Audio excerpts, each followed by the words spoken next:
प्रिय सज्जनों और देवियों, हम लोग ज्ञान यज्ञ में बैठे हैं।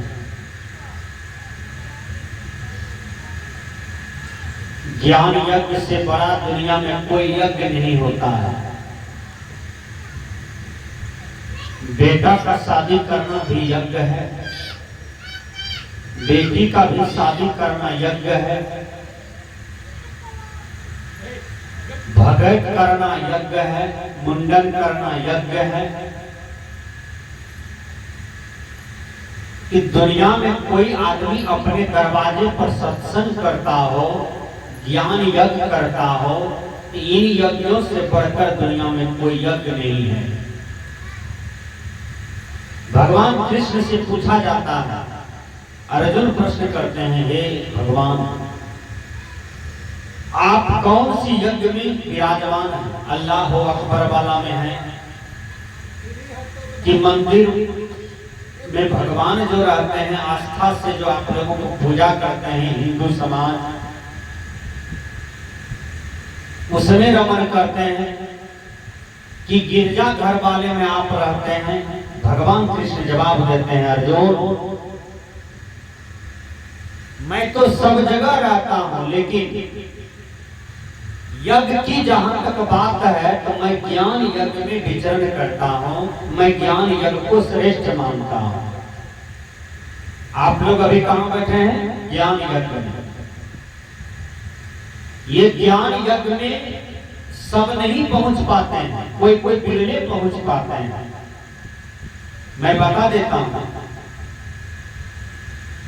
एक आदमी अविवाहित रहने का संकल्प लिया, ब्रह्मचर्य जीवन जीने का संकल्प लिया कि मैं स्त्री के बिना रहूंगा, मैं बाल बच्चे के बिना रहूंगा, मैं शादी कभी नहीं करूंगा। वो चले गए गुरु जी के आश्रम पर। कुछ दिन गुरु जी के आश्रम पर रहा। गुरु जी उसका परीक्षा लेना चाहा, उसको अहंकार हो गया। कोई कोई साधु को देखिए बड़ा अहंकार होता है कि हमसे बड़ा कोई साधु नहीं। कोई कोई महात्मा को, ब्रह्मचारी को, महंत को, बैरागी को, महात्मा को बड़ा अहंकार होता है कि हमसे बढ़कर कोई नहीं है, जो है सो हमें है। उसको लगता है कि भगवान का बाप नहीं है, लगता है कि हम भगवान के दादा हैं। इतना उसको अहंकार हो जाता है।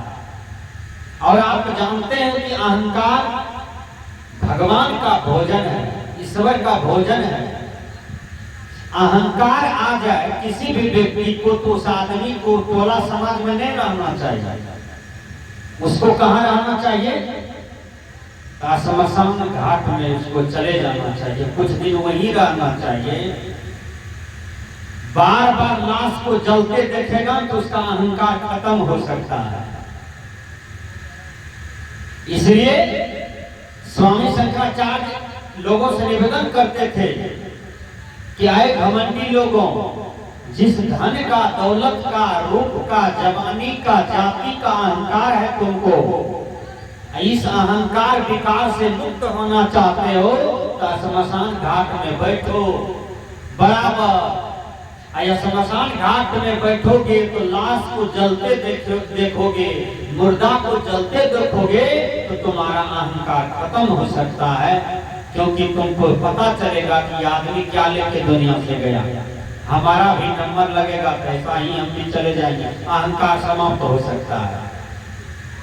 अहंकार रावण का नहीं रहा। रावण भी दुनिया से गया तो छूछे चला गया। अहंकार कंस का भी नहीं रहा। कंस भी मर गया तो दुनिया से खाली हाथे गया। अहंकार दुर्योधन का भी नहीं रहा, जिसके पक्ष में सैकड़ों वीर वीर महारथी थे और सब मर गए पाप के चलते, लेकिन सब खाली चले गए, किसी के हाथ में 1 रुपया तक नहीं गया। इसलिए किसी भी प्रकार की अहंकार नहीं हो। एक आदमी समाज में 10 मंजिला बना लिया तो उसको देह में बहुत अहंकार, समाज में किसी का वैल्यू नहीं देता था। किसी को महत्व नहीं देता था। क्यों? क्योंकि हमसे बड़ा कोई नहीं है टोला में। यदि आपसे बड़ा कोई नहीं है टोला में, नगर में, बाजार में, तो आप बड़ा बने हैं तो आपको क्या करना चाहिए? छोटों से प्यार में करना चाहिए। बड़ा को क्या करना चाहिए? छोटों से प्यार करना चाहिए, छोटों का सेवा करना चाहिए। सरकार पढ़े लिखे लोग को बहाली क्यों करते हैं कि मूर्ख को तुम शिक्षित बनाओ? इसलिए ना, यदि आप टोला में, नगर में, बाजार में बड़ा बन गए हैं हर तरह से, तो छोटों से प्यार कीजिए और छोटे आदमी का सेवा कीजिए हर तरह से, तब आप बड़े हैं, तब आपके बड़प्पन की शोभा। गुरुवर कबीर कहते हैं, बड़े देव बड़ापनी रोम रोम अहंकार, सतगुरु से परिचय नहीं चारों वर्ण चमान। जिसको सतगुरु से परिचय नहीं हुआ, आत्मज्ञान से परिचय नहीं हुआ, सत्संग से परिचय नहीं हुआ, तो चारों वर्ण चमार।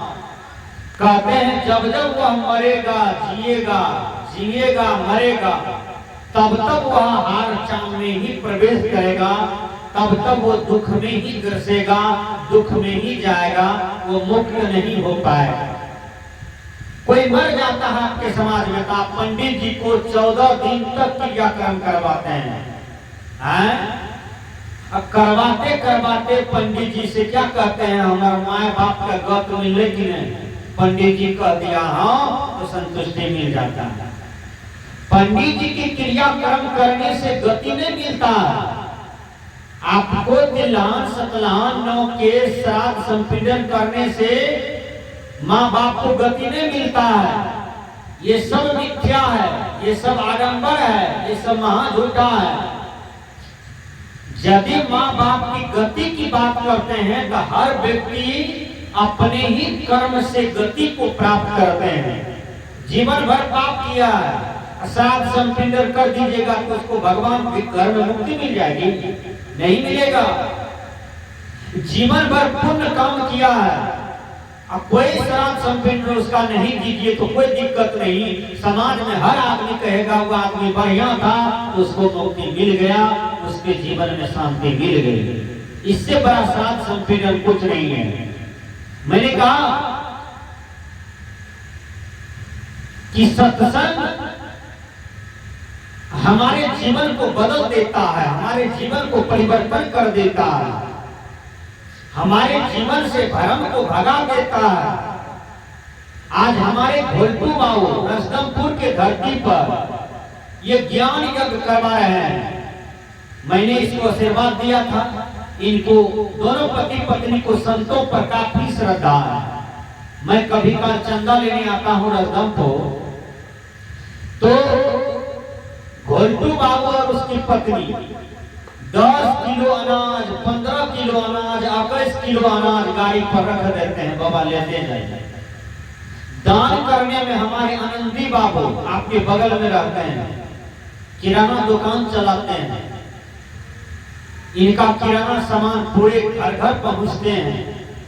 आनंदी बाबू भी दान करने में कम नहीं है। धर्मस्वरूप साहब भी इनको बहुत मानते थे। सेवा कीजिएगा तो आपको माता पिता भी प्यार देंगे, दुलार करेंगे, गुरु भी प्यार देंगे, आपको दुलार करेंगे। सेवा से हर चीज प्रसन्न हो जाता है। श्रवण कुमार सेवा किया माँ बाप का, तब श्रवण कुमार का नाम आया धरती पर। श्रवण कुमार मर गया शरीर से, लेकिन श्रवण कुमार का नाम अब तक अमर है। क्यों है? क्योंकि श्रवण कुमार तन मन दिल से भक्ति किया माँ बाप का, इसलिए आज तक श्रवण कुमार अमर है। और जब तक ये दुनिया रहेगा तब तक श्रवण कुमार का नाम रहेगा। क्यों रहेगा? क्योंकि मातृ भक्ति में, पितृ भक्ति में श्रवण कुमार बहुत आगे रहा है। चलिए भगवान राम के पास। भगवान राम माँ से बहुत प्यार करते थे, पिता से बहुत प्यार करते थे, और अपने से छोटे भाई भरत, शत्रुघ्न, लक्ष्मण जी से बहुत प्यार करते थे भगवान राम। और भगवान राम को जब राजगद्दी मिलने वाला था, लेकिन सतोली माँ, भारत की माँ पासा पलट दिया, राम के लिए वनवास मांग लिया राजा से और अपना बेटा के लिए राजगद्दी मांग लिया। देखिए भाई भाई का प्रेम राम और भरत से सीख लीजिए हर आदमी। यदि भाई भाई में वैर है, भाई भाई में झगड़ा करते हैं, भाई भाई में बनाव नहीं है, तो राम और भरत को सर्च कर दीजिए यूट्यूब पर, मोबाइल में राम भरत का प्रसंग देख लीजिए, तो कोई आदमी भाई से वैर नहीं करेगा, हर आदमी अपना भाई से प्रेम रखेगा, हर आदमी भाई भाई को प्रणाम करेगा, हर आदमी भाईचारे में जीवन जिएगा। राम जी चले गए वन, भरत को पता चला कि भैया वनवास चले गए 14 वर्ष के लिए। भरत जी ननिहाल से आते हैं, अपनी मां को गाली गलौज करते हैं, डांटते हैं, धोते हैं, थूक फेंक देते हैं अपनी मां पर कि तुमने हमारे भाई के लिए क्यों 14 वर्ष का वन मांगा, मेरे लिए गद्दी क्यों मांगा।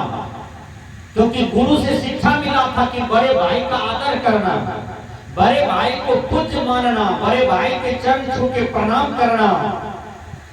देखिए होता क्या है, भरत जाते हैं राम को लौटाने के लिए, भगवान राम के पास गए और भगवान राम का गला पकड़ करके भरत रोता है, 1 घंटा तक रोता है।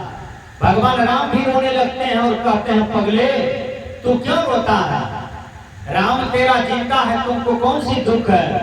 कहा भैया दुख धन दौलत का नहीं है, दुख इस बात की है कि सुबह जगते थे तो राम का चरण छू करके प्रणाम करते थे। जो राम हमसे बड़े हैं, जो राम को राज तिलक पर बैठना चाहिए, राज गद्दी पर बैठना चाहिए, वो राम आज वन में टहल रहे हैं और वो राज गद्दी खाली है। भैया मैं कभी गद्दी पर नहीं बैठूंगा, क्योंकि आप बड़े भाई हैं, छोटा भाई का धर्म बनता है बड़े भाई का आदर करना। भैया मैं आपको पूज्य मानता हूँ, दुनिया आपको पूज्य मानती है। भैया यदि आप नहीं लौटिएगा तो ये भरत आत्महत्या करके आपके सामने में मर जाएगा।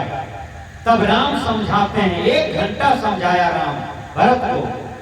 भरत कहते हैं भैया चलिए मैं आपका आज्ञा पालन करने के लिए तैयार हूं, लेकिन मैं जब अयोध्या लौटूंगा तो गद्दी पर नहीं बैठूंगा। आपके कथनानुसार, आपके आज्ञानुसार मैं उस राज गद्दी को रक्षा करूंगा और प्रजा के दुख सुख में मैं हिस्सेदार रहूंगा। और जिस तरह से प्रजा को आप हंसाए, खुश रखते, उसी तरह से हम सेवा करेंगे, लेकिन राजगद्दी पर आपका खराम रहेगा। आप हमको दोनों खराम दे दीजिए, उसी को राजगद्दी पर रख करके वही खराम में राम मान करके हम उसका सेवा करेंगे, लेकिन आप हमको खराम दे दीजिए।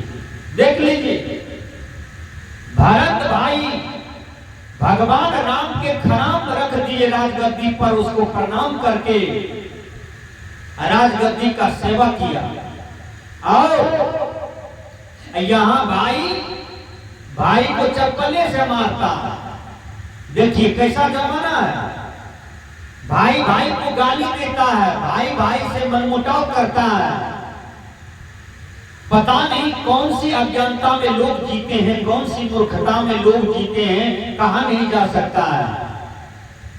एक आदमी गाल पर हाथ दे करके बैठा था, बहुत दुखी था। एक संत ने पूछा कि तुम दुखी क्यों हो। कहा पड़ोसिया जब से मकान बना लिया है तब से हमारा देह में ब्लड प्रेशर खोलता है। विचार कीजिए, अरे पड़ोसिया का बेटा मैट्रिक पास कर गया, पड़ोसिया का बेटा इंटर पास कर गया, तुमको खुशी न होनी चाहिए। पड़ोसिया का बाल बच्चा पढ़ लिख करके मास्टरी को नौकरी प्राप्त कर लिया, डॉक्टर बन गया, तो तुमको खुशी न होना चाहिए। गाल पर हाथ दे करके क्यों सोचते हो, क्यों झक मारते हो, अपने जीवन को बर्बाद क्यों करते हो। संत ने समझाया, लोग जितना अपना दुख से दुखी नहीं है, उतना दूसरों का सुख देख करके दुखी है। आइए, जब अयोध्या राम भगवान आ जाते हैं सारे क्रियाक्रम को सफल करके लंका से, राम आ गए तो अपनी मां को प्रणाम किया, तीनों मां को, और कुछ आचार्य लोग थे, गुरु लोग थे, उनको नमन किया। अंत में जाते हैं, कौशल्या को गला पकड़ करके भगवान राम रोते हैं। विभीषण जी महाराज वो भी साथ में आए थे देखने के लिए, देखें कैसा है हिंदुस्तान, कैसा है भारत, कैसा है भगवान राम का घर अयोध्या। रावण का भाई विभीषण, ये तो खुशी का आंसू बहा रहे थे। राम, भरत, शत्रुघ्न, लक्ष्मण, माँ बेटा, गुरु, राजपाट के लोग सब खुशी के आंसू बहा रहे थे। विभीषण जी महाराज चले गए, लगभग 25 बांस एकांत में बैठ करके रोने लगा, कपार पीटने लगा। और विभीषण जी महाराज सोचते हैं मने मन कि 14 बरस के बाद राम आए तो भाई से भाई मिला है, मां मिल गया इनको, राजगद्दी मिल गया इनको, इनका प्रजा मिल गया। हमने भाई के पेट में छल से चाकू मरवा दिया, भाई को मरवा दिया है, प्रजा को मरवा दिया। हम जो लौट के लंका जाएंगे तो भाई कहाँ मिलेगा। बोलिए, विभीषण जी महाराज हक्कन करके रोने लगे। लक्ष्मण गए खोजने के लिए, कहा विभीषण जी आप क्यों रो रहे हैं? कहा तुम 14 बरस पर आया तो तुमको भाई मिला, हम जो लंका लौटेंगे तो हमारा लंका में कोई नहीं है, हम किन से बातचीत करेंगे, हम कौन सी भाई को गला पकड़ेंगे। इसलिए दुनिया के लोगों, स्त्री 1000 मिल जाएंगे, बाल बच्चे 1000 पैदा कर देंगे, लेकिन भाई बहन माता पिता एक ही बार मिलता है। इसलिए इनसे प्रेम करना चाहिए, इनसे बैर नहीं करना चाहिए। मैंने कहा ज्ञान यज्ञ सबसे श्रेष्ठ यज्ञ होता है, जहां ज्ञान की चर्चा हो, चाहे वो कबीर पंथ का मंच हो, चाहे वो संत मत का मंच हो, चाहे वो रामानंद मत का मंच हो, चाहे बाबा नाम केवलम का मंच हो, चाहे ओम शांति का मंच हो, चाहे गायत्री माला का मंच हो, जहां पर ज्ञान की चर्चा होता है वहां पर जाकर के सुनिए, समझिए, उसको जीवन में धारण कीजिए, असार को त्याग दीजिए, सार को ग्रहण कर लीजिए। आपका जीवन का धीरे धीरे कल्याण होगा, आपके जीवन में धीरे धीरे विश्राम प्राप्त हो जाएगा। इसलिए बाबा ने ही ने कहा सब संतन की बड़ी बलिहारी, मतलब सभी संतों को आदर करो, सभी संतों को सम्मान दो, सभी संत बराबर हैं, कोई छोटा बड़ा नहीं है, कोई पंथ मत मजहब मत मानो, जो संत है उनका आदर करो, उनकी आज्ञा के अनुसार चलो, उनका ज्ञान प्राप्त करो। ये बाबा में ही कह रहे हैं। और हम कहते हैं गिरवा वाला मेरा है, उजरा वाला तेरा है। बोलिए, कोई कह दिया श्री सदगुरु महाराज की तो कहते हैं भैया चुप रहिए, अपन वाला नहीं चाहिए। श्री सदगुरु देव की भैया चुप रहिए, अपन वाला नहीं चाहिए, वो महाराजी वाला सरकार का विचार कीजिएगा। कहने का भाव है कि यदि आप भक्त बन करके पंथ मानते हैं, मजहब को मानते हैं, तो आपकी भक्ति गड़बड़ा जाएगा।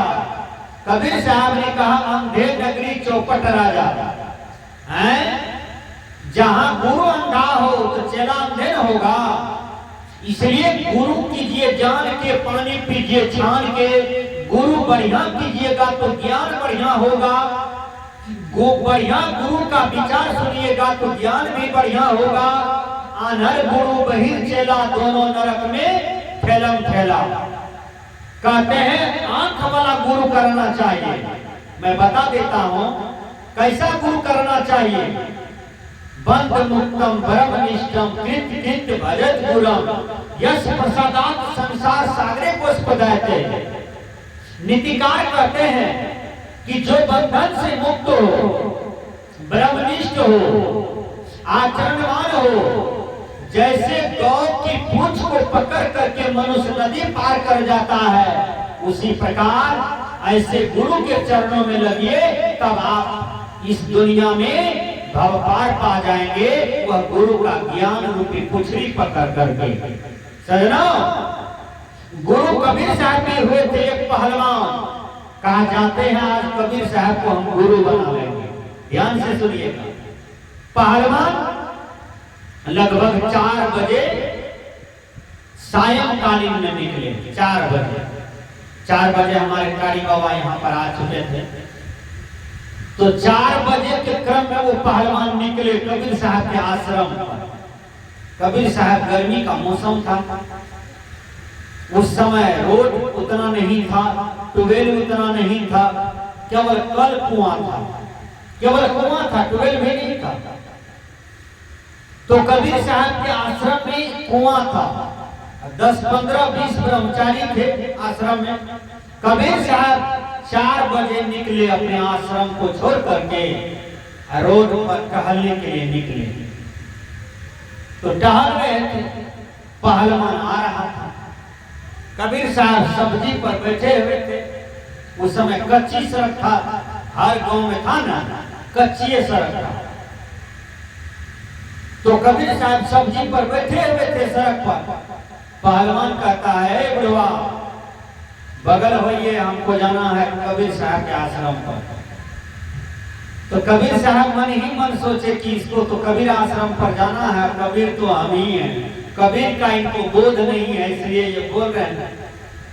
कबीर साहब ने कहा, हमको डांड में दर्द है बेटा, साटिका हो गया है, तुम ही बगल होकर चले जाओ। कहा है बुढ़वा, बचर कर भी उठा कर फेंक दो। कबीर साहब कल के हमको हटाने जा रहा है सड़क पर से बेटा, दर्द है, तुम ही बगल होकर चले जाओ। वो पहलवान किया कबीर साहब का दोनों पैर को पकड़ करके उधर मक्के खेत में फेंक दिया। हड़बड़ा करके कबीर साहब गिरे मक्के खेत में, पहलवान चल दिया। उसको बल का घमंड था ना। जब आश्रम पर गए तो साधु ब्रह्मचारी लोग बैठने के लिए दिए, कुछ जलपान करने के लिए दिए। एक संत पूछते हैं, आप कहाँ से आए हैं, किस उद्देश्य से आए हैं? कहा, मैं कबीर को गुरु बनाने आया हूँ, तुम्हारा गुरु कहाँ है? कहा, गुरु जी टहलने गए हैं सड़क तरफ। कहा, उसका उम्र कितना है? कहा, 90 बरस। कहा, उसका आकार प्रकार बताइए। कहा, लंबी लंबी दाढ़ी है, लंबा लंबा मोछ है, लंबा लंबा बाल है, 95 का उम्र है, पतले दुबले है। अब पहलवान सोचते हैं कि मक्के खेत में जो बुढ़वा को फेंके हैं वही तो कबीर ने है। पहलवान मने मन सोच रहा है, वही तो ने। उधर से 10-20 मिनट में कबीर साहब आए और कुर्सी पर बैठे। शाम के क्रम में साधु ब्रह्मचारी अपने गुरु को बंदगी किया। पहलवान सोचा कि यही कबीर है, इसी को हम उठा के पटक दिए हैं, इसको गुरु बनाने में आए हैं, अब क्या होगा, अब कैसे हमको, ये तो श्राप दे देगा। वो पहलवान गए कबीर साहब के चरण में गिर गए। कहा, बाबा आपको तो मक्के खेत में उठा के हम फेंक दिए हैं, लेकिन गुरु बनाने के लिए हम आप ही को आए हैं, बाबा अब कैसे होगा? कबीर साहब ने कहा, अब ही बढ़िया होगा। कहा, कैसे? कल के जब लोग हटिया जाते हैं ना बर्तन खरीदने के लिए, तो कुम्हार कहता है, हो भैया नहीं छन विश्वास, घंटा ठोक बजाना तब विश्वास है, तो अपने हाथ से ठोका न घंटा बजाबो न। कुम्हार कहे हैं, रे तू ठीक है न किया, गुरु बनाने आया तो भले ठोक बजा लिया, गुरु कच्चा है तो गुरु पक्का है। देखिए महान आदमी की महान बात। तब कबीर साहब ने उसको गला में माला दे दिया, मंत्र दे दिया, और वो पहलवान क्षमा मांगा। पहलवान को समझ में आया गुरु पक्का करना चाहिए, गुरु कच्चा नहीं करना चाहिए। इसलिए मैंने कहा कि दुनिया में सबसे श्रेष्ठ होता है ज्ञान यज्ञ। जिस यज्ञ में आप बैठे हैं